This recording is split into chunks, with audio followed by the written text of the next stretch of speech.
अस्सलाम वालेकुम दोस्तों, मेरा नाम है तारिक खान। आई होप आप सब खैरियत से होंगे। आज का जो हमारा लेक्चर है that is lecture 4 on fundamental rights. इससे पहले अगर आपने वो लेक्चर नहीं देखे हैं तो आप प्ले लिस्ट में जाइए, तो वहाँ पे पहले उन लेक्चर्स को देख लीजिए, उसके बाद आप जो लेक्चर 4 है फंडामेंटल राइट्स पे ये देख लीजिए। तो चलिए स्टार्ट करते हैं। लास्ट लेक्चर में हमने क्या पढ़ा था? हमने आर्टिकल 28 तक पढ़ा था, जिसमें हमने देखा था फ्रीडम ऑफ रिलीजियस हमने पढ़ा था, और इसमें हमने देखा था कि रिलीजियस फ्रीडम्स होते हैं। इसमें हमने ये भी देखा था आर्टिकल 28 में कि ये फ्रीडम होती है, फ्रीडम हम फ्रॉम अटेंडिंग रिलीजियस इंस्ट्रक्शन, जो एजुकेशनल इंस्टीट्यूशंस होते हैं उनमें से हमने ये एजुकेशनल इंस्टीट्यूशंस देखे थे, और इनमें देखे थे इनमें रिलीजियस इंस्ट्रक्शंस अलाउड है कि नहीं है। अब अगर अलाउड है तो स्टूडेंट्स अपनी मर्ज़ी से इनको अटेंड कर सकते हैं, कर भी नहीं सकते। तो ये ग्रुप ऑफ इंस्टीट्यूशंस थे, कुछ इंस्टीट्यूशंस को जो जिनको होली मेंटेन करती है स्टेट या एडमिनिस्टर करती है स्टेट या रिकॉग्नाइज करते हैं, ये सब हमने पढ़ा था लास्ट लेक्चर में विद डिटेल। तो आज हम पढ़ेंगे दोस्तों that is article 29 and 30। Article 29 and 30 जो है ये डील करता है with culture and educational rights, मगर किन के? जो माइनॉरिटीज़ होती है। अब यहाँ पे कंसेप्ट आता है, concept of minority. Minority all दो ये इंडियन कॉन्स्टिट्यूशन में डिफाइन नहीं है, ये बात याद रखना दोस्तों। The concept of minority is not defined in the constitution, the term minority is not defined in Indian constitution. अब यहाँ पे इस आर्टिकल में क्या दिया गया है? इस आर्टिकल में दिया गया है इनके कुछ माइनॉरिटी हम किसको बोल सकते हैं और बेनिफिट्स क्या होंगे उनके। आर्टिकल 29 ने कहा कि माइनॉरिटी क्या होती है, और 30 ने कहा है कि बेनिफिट्स क्या होते हैं उसको। But as such they are not mentioned in Indian constitution. यहाँ पे सिर्फ राइट्स की बात की गई है, माइनॉरिटीज़ पे। देखिए, माइनॉरिटी वर्ड अगर हम देखेंगे ये एक लैटिन वर्ड है, माइनर से ये डिराइव किया गया है, और जब इसको हम सुफिक्स करते हैं ITY से, इटी से, तो ये माइनॉरिटी बनता है, जिसकी मीनिंग बनती है स्मॉल इन नंबर।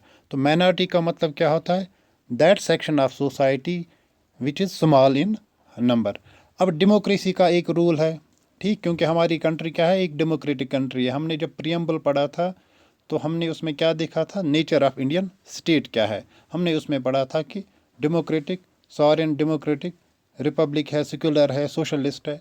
और डेमोक्रेटिक का अपना एक नॉर्म है कि जो मेजॉरिटी ऑफ पीपल होंगे, जो उनका रूल चलेगा, जो उनकी विल होगी उनका रूल चलेगा। क्योंकि अगर हम यहाँ पे देखेंगे जब इलेक्शंस होते हैं तो इलेक्शंस भी इसी बेस पे होता है कि पोलरिटी ऑफ वोटर्स किसको मिली है, ठीक।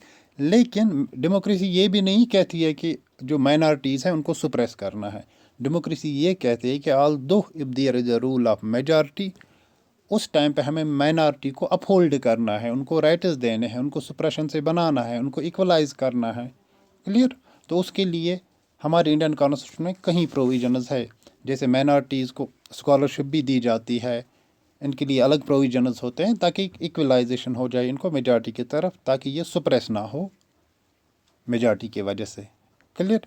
अब ये आर्टिकल 29 जो है, आर्टिकल 29 हमें क्या कहता है? ये कहता है कि माइनॉरिटीज़ कौन है, ठीक। देखिए, माइनॉरिटी एक चीज़ है। अगर हम कहेंगे, पहली बात है कि अगर हम इन जनरल टर्मिनोलॉजी में, मैंने आपको कहा कि माइनॉरिटी कहाँ से डिराइव हुआ, दैट इज़ लैटिन वर्ड, जिसकी मीनिंग होती है जो स्मॉल इन नंबर होते हैं। अब इन जनरल टर्म अगर हम देखेंगे तो माइनॉरिटी को हम कैसे निकालेंगे, माइनॉरिटी को हम कैसे डिसाइड करेंगे ये सेक्शन ऑफ सोसाइटी माइनॉरिटी में है, वो सेक्शन ऑफ सोसाइटी माइनॉरिटी में है।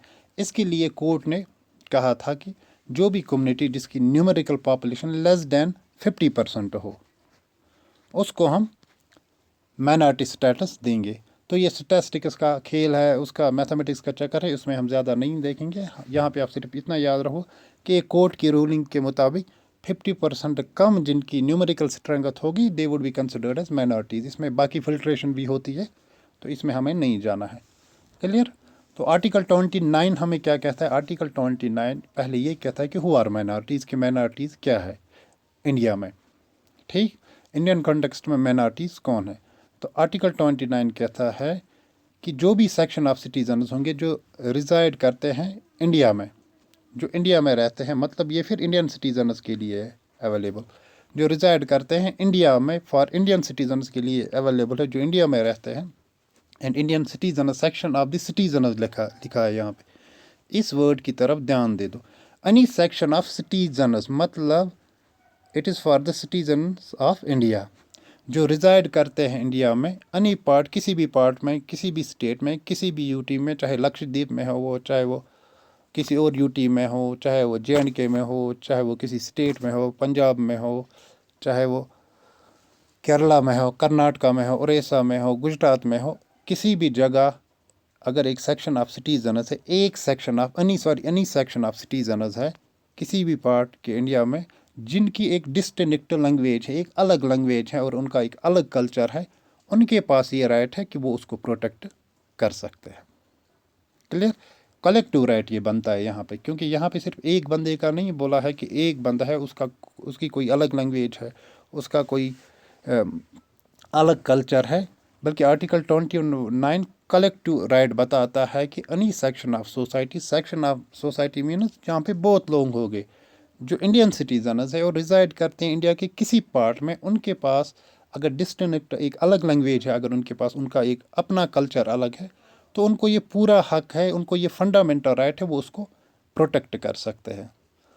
तो इसने क्या कहा, तो आर्टिकल 29 हमें क्या बताती है, हु आर माइनॉरिटीज़, ये कहती है कि एनी सेक्शन ऑफ सिटीजन्स जो रिसाइड करते हैं इंडिया में, जिनकी एक अलग लैंग्वेज है, जिनका एक अलग कल्चर है, ये उनका फंडामेंटल राइट है कि वो इसको प्रोटेक्ट और प्रिजर्व कर सकते हैं। It is a group right. It is available for both religious and linguistic minorities. It's the most important concept. देखिए, पहले आर्टिकल 29 ने हमें क्या बताया, इसने हमें ये बताया कि हम माइनॉरिटीज़ किन को कह सकते हैं, और उसके बाद इसने क्या बताया ये किन के लिए अवेलेबल है, चाहे वो रिलीजियस माइनॉरिटीज़ हो, चाहे वो लिंग्विस्टिक माइनॉरिटीज़ हो।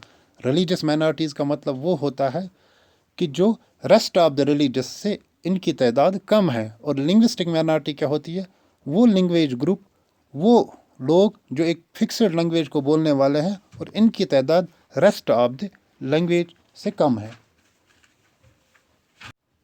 अब इंडिया के कॉन्टेक्स्ट में अगर हम देखेंगे, यहाँ पे मुझे लगता है ऑलमोस्ट हिंदू के को छोड़ के जो बाकी सारे रिलीजन्स है, जैसे सिख है, मुस्लिम्स है, क्रिश्चियंस है, वो माइनॉरिटी में आते हैं।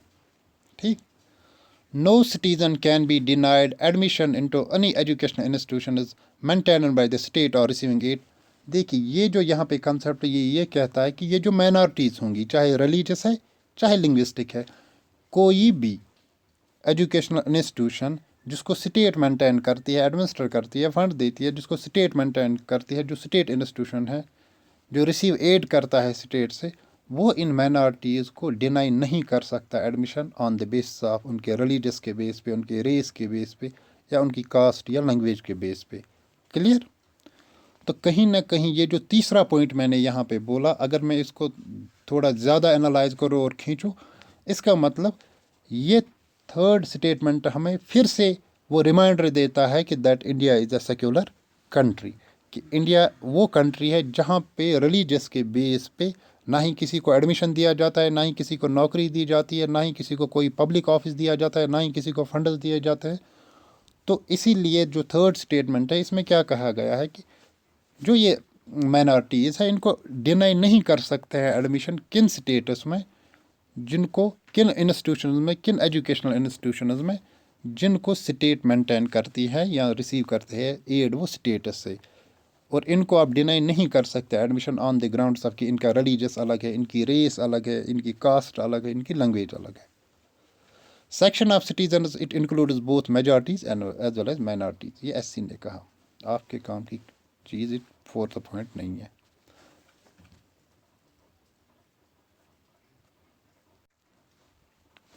उसके बाद है दोस्तों आर्टिकल 30। अब आर्टिकल 30 क्या कहता है, मैंने पहले ही कहा कि आर्टिकल 21 ने हमें एक डिस्क्रिप्शन दी कि ये माइनॉरिटीज़ होते क्या है, और आर्टिकल 30 हमें क्या बताता है, आर्टिकल 30 हमें ये बताता है, ये कुछ बेनिफिट्स देता है इन माइनॉरिटीज़ को, कि ये कैसे अपने लैंग्वेज, अपनी डिस्टिंक्ट लैंग्वेज, अपने डिस्टिंक्ट स्क्रिप्ट को प्रिजर्व कर सकते हैं, प्रोटेक्ट कर सकते हैं। क्लियर? क्योंकि DPSP भी हम जो DPSP है directive principles of state policy, जो इसके बाद लेक्चर आएंगे, तो वो भी हमें बताते हैं कि जो हमारी रिच हेरिटेज है इसको भी प्रिजर्व करना है। फंडामेंटल ड्यूटीज़ हमें बताते हैं कि हमारी रिच हेरिटेज है इसको भी प्रिजर्व करना है। तो आर्टिकल 29 से हमें ये पता चला कि who are minorities in Indian context, और आर्टिकल 30 हमें कहता है कि इनको क्या बेनिफिट्स है, ताकि ये अपनी जो इनका डिस्टिंक्ट कल्चर है, इनकी अपनी एक लैंग्वेज है, इनका अपना एक स्क्रिप्ट है, कि उसको प्रिजर्व कैसे कर सकते हैं। चलिए देख लेते हैं इसको। Article 30 Right of minorities to establish and administer educational institution available to religious and linguistic minorities। मतलब आर्टिकल 30 ये कहता है कि इन माइनॉरिटीज़ के पास ये राइट है, ये इस्टेब्लिश कर सकते हैं, एक तो ये इस्टेब्लिश कर सकते हैं अपना एजुकेशनल इंस्टीट्यूशन, और ये उसको एडमिनिस्टर कर सकते हैं। मतलब इस्टेब्लिशमेंट प्लस एडमिनिस्ट्रेशन, ये दोनों चीज़ें होनी चाहिए अगर माइनॉरिटीज़ अपना एजुकेशनल इंस्टीट्यूशन इस्टेब्लिश करना चाहती है। और जब ये करेंगे, फिर इस एजुकेशनल इंस्टीट्यूशन को माइनॉरिटी का स्टेटस दिया जाएगा, दर्जा दिया जाएगा। ठीक, और ये अवेलेबल है किन के लिए? ये अवेलेबल है चाहे रिलीजियस माइनॉरिटीज़ है यहाँ पे, चाहे लिंग्विस्टिक यानी लैंग्वेज रिलेटेड माइनॉरिटीज़ यहाँ पे है। क्लियर? तो पहला पॉइंट ये बात याद रखना, क्योंकि इसके रिलेटेड मैं आपको एक केस डिस्कस आपके साथ करूँगा, ताकि उसमें एक मैं स्टोरी फॉर्म में आपको बताऊंगा, ताकि आपको ये माइनॉरिटी राइट्स जो आर्टिकल 29 और आर्टिकल 30 में मेंशन है, ये आपको याद रहे। आर्टिकल 30 क्या कहता है? आर्टिकल 30 कहता है कि माइनॉरिटीज़ के पास ये राइट है कि वो इस्टेब्लिश कर सकते हैं और एडमिनिस्टर कर सकते हैं, दोनों। ये दोनों चीज़ें होनी चाहिए। ये नहीं कि इस्टेब्लिश किया फिर एडमिनिस्टर स्टेट करेगी, या एडमिनिस्टर करेगी या इस्टेब्लिश स्टेट करेगी, ये नहीं, दोनों चीज़ें होनी चाहिए। अगर माइनॉरिटीज़ को अपनी लैंग्वेज, अपना कल्चर, अपना स्क्रिप्ट प्रिजर्व करना है, इनके पास ये भी राइट है, अगर ये चाहेंगे कि ये इस्टेब्लिश कर सकते हैं अपना एजुकेशन इंस्टीट्यूट, और उसको एडमिनिस्टर भी कर सकते हैं। फिर इस इंस्टीट्यूशन को, इस एजुकेशनल इंस्टीट्यूशन को माइनॉरिटी का दर्जा दिया जाएगा, और ये रिलीजियस और लिंग्विस्टिक माइनॉरिटीज़ दोनों के लिए अवेलेबल है। क्लियर?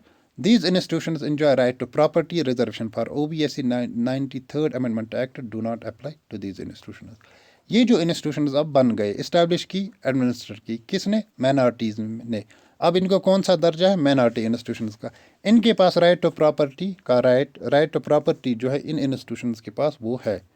क्लियर? और यहाँ पे जो 93rd अमेंडमेंट है इन एजुकेशनल इंस्टीट्यूशंस पे, ये जो माइनॉरिटीज़ की है, वो अप्लाई नहीं है इन इंस्टीट्यूशंस पे। 93rd अमेंडमेंट हमें क्या कहता था? वो ये कहता था कि गवर्नमेंट बना सकता है स्पेशल प्रोविजन, जहाँ पे वो सोशली और एजुकेशनली बैकवर्ड क्लासेज जो है उनको एडमिशन दे सकता है, एडेड या अनएडेड प्राइवेट इंस्टीट्यूशंस में। क्लियर? बट जो ये इंस्टीट्यूशंस है यहाँ पे ये एप्लीकेबल नहीं है। It is applicable only to minority institutions. Clear यहाँ तक? चलिए,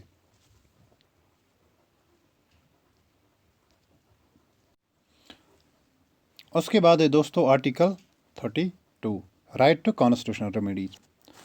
दोस्तों एक चीज़ है कि एक मिनट, इसमें हम एक केस डिस्कस करेंगे। हाँ, तो मैंने यहाँ पे क्या कहा था आपसे कि जो माइनॉरिटीज़ होती है ये इस्टेब्लिश और एडमिनिस्टर कर सकती है एजुकेशन इंस्टीट्यूशन, ठीक है ना, ताकि अपनी लैंग्वेज, अपने कल्चर, अपनी स्क्रिप्ट को प्रिजर्व करे। एक केस आया था, ये एक फेमस केस है, अजीज़ा बादशाह versus union of India case. ये AMU का केस था। क्लियर? AMU का केस था ये।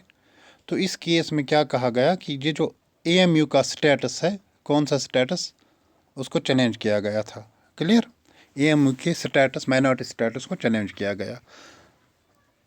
तो इस केस में ये कहा गया कि ये जो यूनिवर्सिटी है AMU, ये फॉर्मुलेट बाय द ये इसको इस्टेब्लिश माइनॉरिटी कम्युनिटी ने नहीं किया है। पहली बात ये, क्योंकि माइनॉरिटी इंस्टीट्यूशन हम उसको कहते हैं जिसको एक तो इस्टेब्लिश माइनॉरिटी कम्युनिटी खुद करेगी और एडमिनिस्टर भी खुद करेगी, जो इस आर्टिकल में मेंशन है।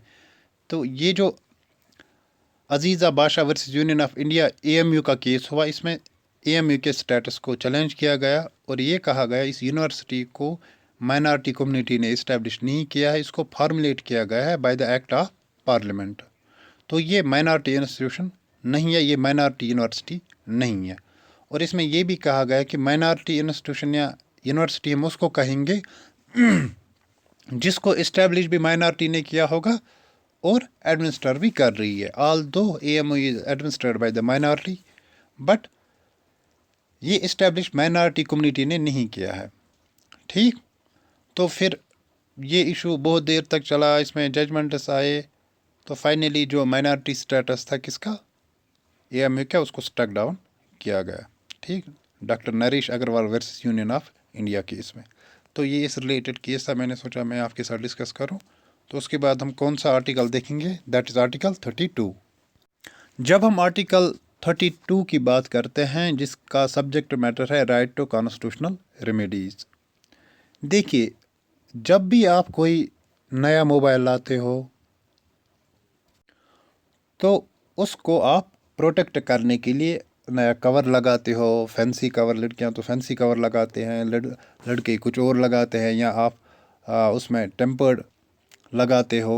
ठीक इसी तरह जो फीमेल्स होती है, जब उनको ज्वेलरी लानी होती है तो वो उसको सेव करने के लिए, प्रोटेक्ट रखने के लिए ज्वेलरी बॉक्स होता है, या उसको प्रोटेक्ट करने के लिए कुछ और या किसी और बॉक्स में उसको रखती है। ठीक, तो मतलब आप जो भी लाते हो, चाहे आपका सेल फोन हो, चाहे ज्वेलरी हो, ठीक, या आपकी गाड़ी हो, उसको प्रोटेक्ट करने के लिए आप, ठीक, तो इसी तरीके से आप चाहे आपका सेल फोन हो, चाहे ज्वेलरी हो, आपकी गाड़ी हो, इनको प्रोटेक्ट करने के लिए आप चीज़ें लगाते हो। मोबाइल को आप नया कवर लगाते हो, टेम्पर्ड लगाते हो, ज्वेलरी के लिए ज्वेलरी बॉक्स होता है, गाड़ी के लिए गैराज होता है आपके लिए। तो इसका मतलब अब अगर हम फंडामेंटल राइट्स की बात करेंगे, तो फंडामेंटल राइट जब मैंने फीचर्स इसके बताए थे, तो उसमें मैंने क्या कहा था कि ये जस्टिसेबल है। जस्टिसेबल का मतलब क्या होता है कि अगर इनकी वायलेशन होती है, हम डायरेक्टली सुप्रीम कोर्ट या हाई कोर्ट जा सकते हैं इनको प्रोटेक्ट या रेस्टोर करने के लिए। ठीक, तो आर्टिकल इसी तरह जब हम देखते हैं फंडामेंटल राइट्स, ठीक है ना, तो इनकी प्रोटेक्शन के लिए क्या है, रिट्स है। ठीक, और वो रिट्स किस में मेंशन है, आर्टिकल 32 में है। 26 को भी ये पावर, आर्टिकल 226 यानी हाई कोर्ट को भी ये पावर है, जो हम आगे देख लेंगे। तो हम कहेंगे कि फंडामेंटल राइट्स की प्रोटेक्शन के लिए वी हैव ए रिट्स, और ये रिट्स क्या है ये हम आगे पढ़ लेंगे। और ये रिट्स क्यों है, इनसे जो हमारे फंडामेंटल राइट्स है, अगर उनकी वायलेशन होती है तो वो रेस्टोर हो सकते हैं, वो प्रोटेक्ट हो सकते हैं। ठीक, तो अगर इन फंडामेंटल राइट्स की कोई प्रोटेक्शन नहीं होती, जो इनके पास ये रिट्स है, अगर ये नहीं होते तो इनका कोई फ़ायदा नहीं था, फिर ये फंडामेंटल राइट्स कहाँ होते। क्लियर, तो इसके लिए हमारे पास कॉन्स्टिट्यूशन में क्या है, हमारे पास है आर्टिकल 32। ठीक, आर्टिकल 32 हमारे पास है, जो हमें कंसेप्ट ऑफ कॉन्स्टिट्यूशनल रेमेडीज़ कहता है। अब आर्टिकल 32 में ख़ास क्या है, देखिए मैंने आपको, हमने देखा कि फंडामेंटल राइट्स जो है वो स्टार्ट होते हैं आर्टिकल 12 से लेकर आर्टिकल 35 तक। अब ये आर्टिकल 32 है, इसका मतलब ये भी एक फंडामेंटल राइट है। मतलब कि right to constitutional remedies is itself a fundamental right, और राइट टू कॉन्स्टिट्यूशनल रेमेडीज यानी article 32 is itself a fundamental right. और ये आर्टिकल 32 हमें क्या कहता है, ये हमें कहता है कि अगर किसी इंडिविजुअल का फंडामेंटल राइट वायलेट होता है, he can directly go to the supreme court under article 32। Clear यहाँ तक, ये हमें कहता है कि अगर किसी इंडिविजुअल का फंडामेंटल राइट वायलेट होता है, ही कैन डायरेक्टली मूव, या वो डायरेक्टली जा सकता है सुप्रीम कोर्ट, और वहाँ पे जब वो PIL डालेगा, दरख्वास्त डालेगा, उसका जो फंडामेंटल राइट है अगर वो वाकई में वायलेट हुआ है तो उसको रेस्टोर किया जाएगा, और जो उसमें जो भी मुलवस होंगे, ठीक, तो उनको इस हिसाब से पनिश किया जाएगा।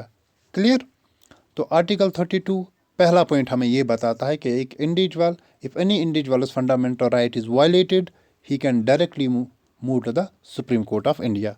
पहली बात ये आर्टिकल 32 बोलता है। और दूसरी बात क्या आर्टिकल 32 बोलता है ये कहता है सुप्रीम कोर्ट को, और ये सुप्रीम कोर्ट को कहता है कि इस फंडामेंटल राइट्स को जो एक इंडिविजुअल का वायलेट हुआ है, इसको रेस्टोर करने के लिए आप एक काम करो, आप रिट्स इशू कर सकते हो। ताकि इस रिट से क्या होगा, ये एक प्रोसेस है, ये एक मेथड है, ये एक प्रोटेक्टेड डिवाइस है, जिससे इस इंडिविजुअल का फंडामेंटल राइट जो है वो रेस्टोर हो सकता है। तो article 32 itself is a fundamental right. पहला पॉइंट ये, क्योंकि हमारे जो फंडामेंटल राइट्स है दे आर फ्रॉम 12 to 35। और आर्टिकल 32 कहता है, क्या कहता है? आर्टिकल 32 ये कहता है कि अगर किसी इंडिविजुअल का फंडामेंटल राइट वायलेट होता है तो वो डायरेक्टली सुप्रीम कोर्ट जा सकता है। और आर्टिकल 32 ये भी सुप्रीम कोर्ट को कहता है कि अब ये इंडिविजुअल आपके पास आया, आपको इसके फंडामेंटल राइट को रेस्टोर करना है, उसके लिए आप रिट इशू करो। ठीक, और रिट क्या है? रिट एक, हम कहेंगे ये एक डिवाइस है। कौन सा डिवाइस है? जिसको जुडिशरी यूज़ करती है। किस लिए यूज़ करते हैं? ताकि एक सिटीज़न का फंडामेंटल राइट जो है वह रेस्टोर हो जाए।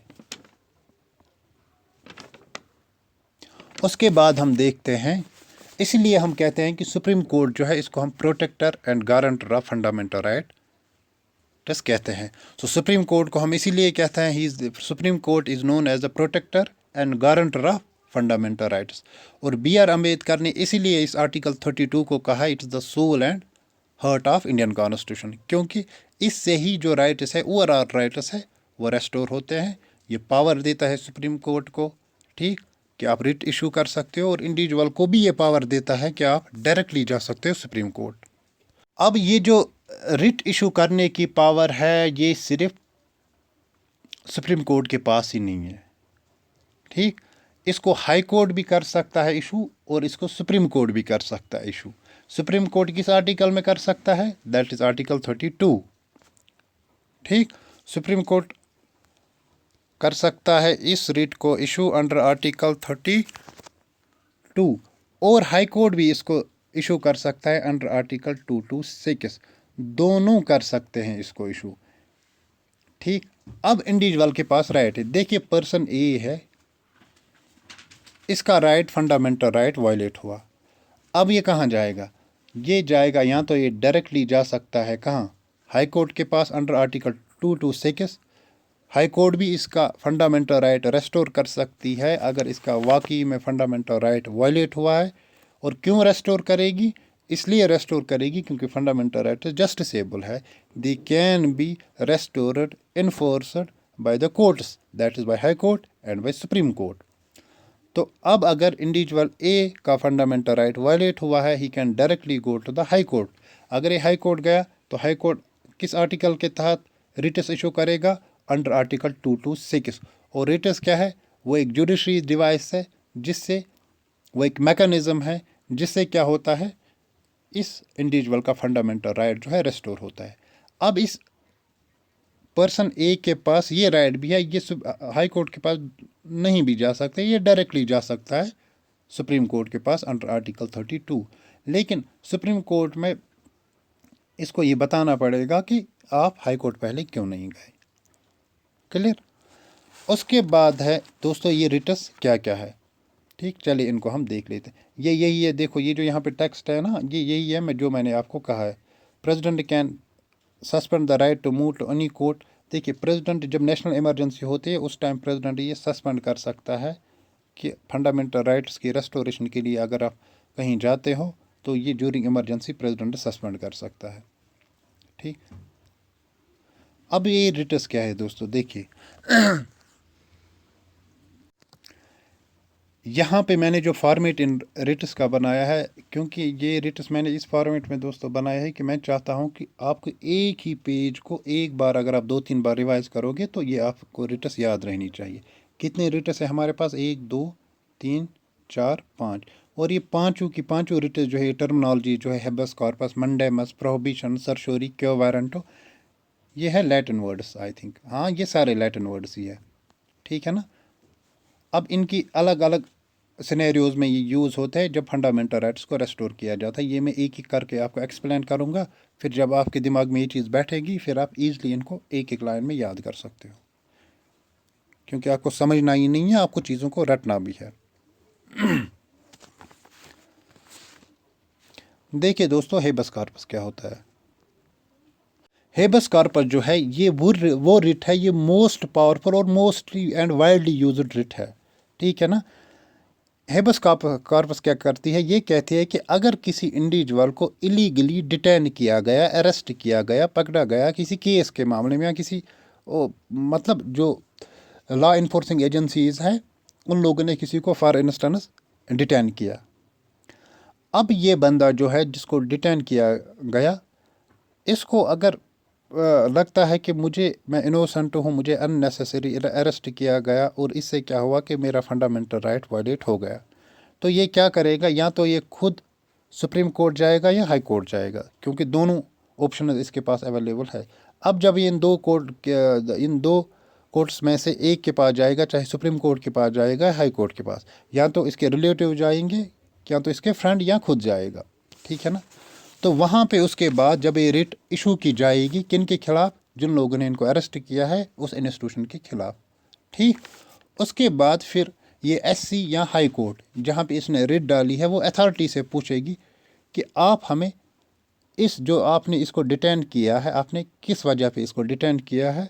ये फिर एविडेंस को रिव्यू करेगी, बाकी चीज़ें देखेंगी। अगर ये पाया गया कि इसकी जो डिटेंशन है, इसका जो अरेस्ट होना है, ये इलॉजिकल है, ये इलॉजिकल है, तब इसको रिलीज किया जाएगा और कंसर्नड अथॉरिटीज़ को जो कोर्ट चाहेगी उसके हिसाब से पेनलाइज करेगी।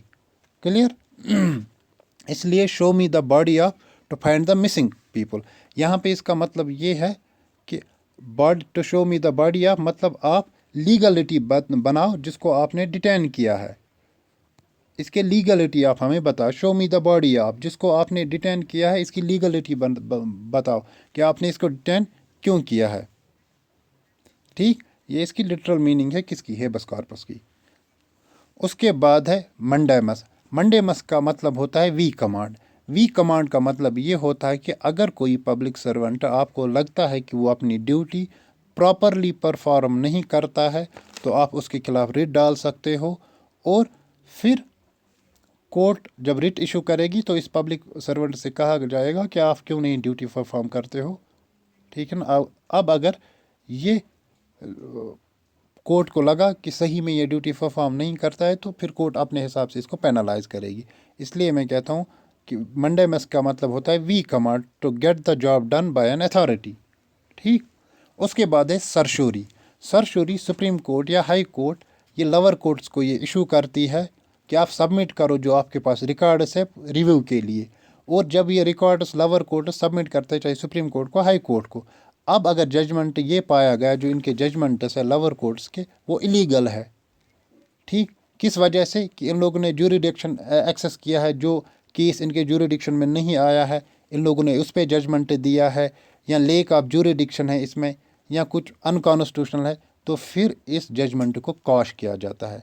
Under certiorari the supreme court and high court issues it to the lower courts, और कहती है to submit their records for review, और if judgement are found illegal due to excess of jurisdiction, उस time पे क्या होगा, इन judgements को काश किया जाएगा, ख़त्म किया जाएगा। उसके बाद यहाँ पे इसलिए मैंने सरशूरी लिखा है टू बी सर्टिफाइड और टू बी इन्फॉर्मड, ठीक। Transfer a case due to excess of और लोअर कोर्ट ज्यूरिडिक्शन। प्रोहिबिशन क्या है, प्रोहिबिशन दोस्तों यही है कि हमने पहले सरशोरी की कहा, सरशोरी में क्या होता है, सरशोरी में क्यूअर होता है, ठीक। क्यूअर का मतलब क्या है, क्यूअर होता है किसका, इलीगल जजमेंट्स का, ठीक है ना। इलाज होता है इलीगल जजमेंट्स का। कैसे होता है कि उनको काश किया जाता है, ठीक। मगर ये जजमेंट के बाद होता है, क्योंकि फॉर इंस्टेंस किसी लोअर कोर्ट ने कोई जजमेंट दिया किसी केस पे, अब एग्रीवर्ड पार्टी जो होगी उनको लगेगा कि ये जजमेंट जो है ये सही नहीं है, तो ओबियसली जब वो हाई कोर्ट या सुप्रीम कोर्ट के पास जाएगी इस कोर्ट के खिलाफ, तो उस वक्त क्या होगा, सरशूरी रिट इशू की जाएगी। तो ये हायर कोर्ट करती है किन को, लोअर कोर्ट को। उसके बाद जब इस जजमेंट को रिव्यू किया जाएगा, ये हाई कोर्ट या सुप्रीम कोर्ट जब उस लोअर कोर्ट के जजमेंट को रिव्यू करेगी, देखेगी, तो उसमें अगर ये पाया गया कि ये इलीगल जजमेंट है, तो उसको कॉश किया जाएगा। मगर ये कब होता है? ये जजमेंट के बाद प्रोसेस होती है ना, जब जजमेंट अनाउंस हुआ होता है। लेकिन प्रोहिबिशन भी यही प्रोसेस है कि सुप्रीम कोर्ट या हाई कोर्ट लोअर कोर्ट को ये इशू करती है, ठीक है ना। तो उस टाइम क्या होता है प्रोहिबिशन में? प्रोहिबिशन में प्रिवेंशन होता है। मतलब जजमेंट सुनाने से पहले लोअर कोर्ट्स को कहा जाता है कि आप इलीगल जजमेंट मत दे दो। ये फॉरबिड करता है बिफोर अनाउंसमेंट ऑफ जजमेंट। तो इसलिए मैंने कहा अगर आपको प्रोहिबिशन एंड सरशोरी याद रखने, आप ये याद रखो, prevention is better than cure. Prevention कहाँ पे यूज़ होता है? प्रोहिबिशन में प्रिवेंट किया जाता है किसको? लोअर कोर्ट्स को। हाई कोर्ट या सुप्रीम कोर्ट उनको प्रिवेंट करती है, फॉरबिड करती है before announcement of any judgement कि आप इलीगल जजमेंट मत दे दो, ठीक। उसके बाद है सरशोरी। यहाँ पे क्योर होता है कि जो ऑलरेडी जजमेंट दिए गए हैं वो कॉश होते हैं, अगर वो इलीगल माने जाते हैं या एक्सेस ऑफ ज्यूरिडिक्शन हो गया है वहाँ पे किसी भी चीज़ों की वजह से, अगर वो इलीगल फाइंड होते हैं तो उनको कॉश किया जाता है। क्लियर? उसके बाद है क्यो वारंटो। क्यो वारंटो जो है दोस्तों, ये है बाय व्हाट अथॉरिटी, इसकी मीनिंग मैंने यहाँ पे लिखी है, लिटरल मीनिंग। और ये पब्लिक ऑफिसर जो होता है, अगर कोई पब्लिक ऑफिसर कहीं पे अपॉइंट हुआ है और आपको शक है कि इसने जो ये ऑफिस एज्यूम किया है, इसने इलीगल मेथड से ये एज्यूम किया है, आप रिट डाल सकते हो। वहाँ पे कौन रिट यूज़ होगी? दैट क्यो वारंटो कोर्ट इशू करेगी रिट इस मामले में। और अगर ये पब्लिक ऑफिशियल पाया गया कि इसने बाई फ्रॉड मीन्स ये पब्लिक ऑफिस एज्यूम किया है, तो उसको फिर कोर्ट पेनलाइज करेगी, सस्पेंड करेगी या कुछ और करेगा। तो कितने रिट्स है हमारे पास? We have 5 Ritz, 1 2 3 4 5। और इनकी लिटरल मीनिंग इससे याद रखना। अब मैंने कहा कि रिट्स तो दोनों इशू कर सकते हैं, हाई कोर्ट भी और सुप्रीम कोर्ट में। सुप्रीम कोर्ट भी और हाई कोर्ट कर सकते हैं अंडर आर्टिकल 226 और सुप्रीम कोर्ट अंडर आर्टिकल 32। अब फ़र्क क्या है? फ़र्क दोस्तों इतना है कि ओरिजिनल ज्यूरिडिक्शन जो सुप्रीम कोर्ट का है, ओरिजिनल ज्यूरिडिक्शन क्या है सुप्रीम कोर्ट का? ओरिजिनल यही है कि सुप्रीम कोर्ट हमारे पास एक है इंडिया में, और ये एंटायर इंडिया को रिप्रेजेंट करती है लीगल मैटर्स में, ठीक है ना, क्योंकि गार्डियन गारंटर हम इसी को कहते हैं, ठीक। तो ओरिजिनल ज्यूरिडिक्शन जो सुप्रीम कोर्ट का है, तो वो जो ओरिजिनल ज्यूरिडिक्शन है किसका? सुप्रीम कोर्ट का। यहाँ पे जो भी केसेस होंगे उसके रिलेटेड अंडर आर्टिकल 32 पहले पार्टी को हाई कोर्ट जाना पड़ेगा। इसलिए ओरिजिनल ज्यूरिडिक्शन जो सुप्रीम कोर्ट का ये एक्सक्लूसिव नहीं है दोस्तों। ये जो ओरिजिनल ज्यूरिडिक्शन है, ठीक, टेरिटोरियल ज्यूरिडिक्शन है, ठीक, ये आपको यहाँ पे उस तरीके से क्लियर नहीं हो जाएंगे, क्योंकि अभी हमने सुप्रीम कोर्ट और हाई कोर्ट नहीं पढ़ा है। जब हम वो पढ़ेंगे तो वहाँ पे क्लियर हो जाएंगे। आप सिर्फ यहाँ पे एक चीज़ याद रखना कि हमने क्या देखा। हमने देखा, एक मिनट, हमने देखा, सॉरी, हमने क्या पढ़ा दोस्तों? हमने ये देखा कि सुप्रीम कोर्ट और हाई कोर्ट दोनों रिट्स इशू कर सकते हैं फॉर एफआर, फंडामेंटल राइट्स, है कि नहीं? मगर अब अगर फंडामेंटल राइट्स के बगैर कोई और केस होगा जो फॉर एग्जाम्पल लीगल राइट है कोई, उसके लिए आप कहाँ जाओगे? पहले उसके लिए आप डायरेक्टली सुप्रीम कोर्ट नहीं जा सकते।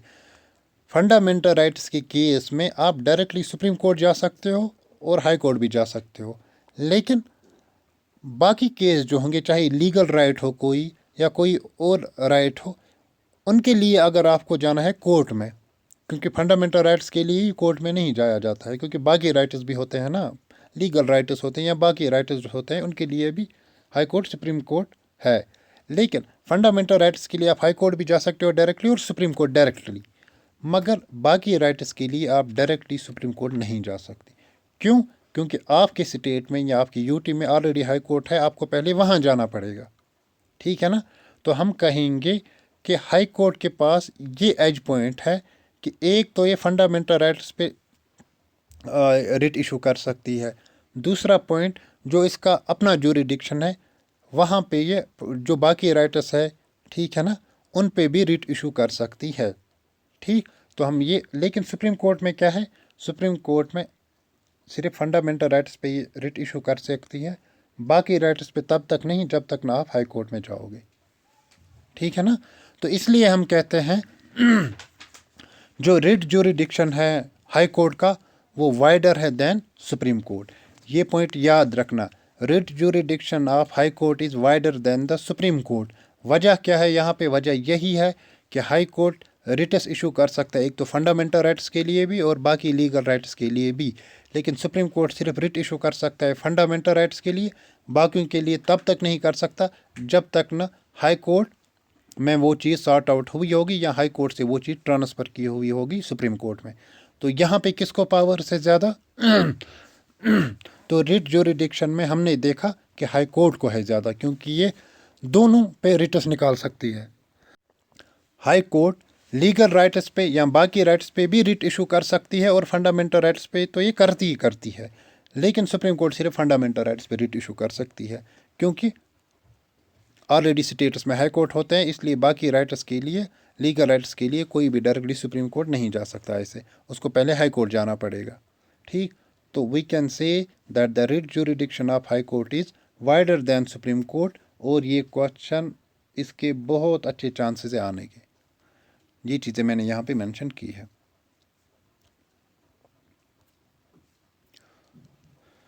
तो दोस्तों आज के लिए इतना ही, मिलते हैं नेक्स्ट लेक्चर में, तब तक के लिए अपना ख्याल रखो, टेक केयर।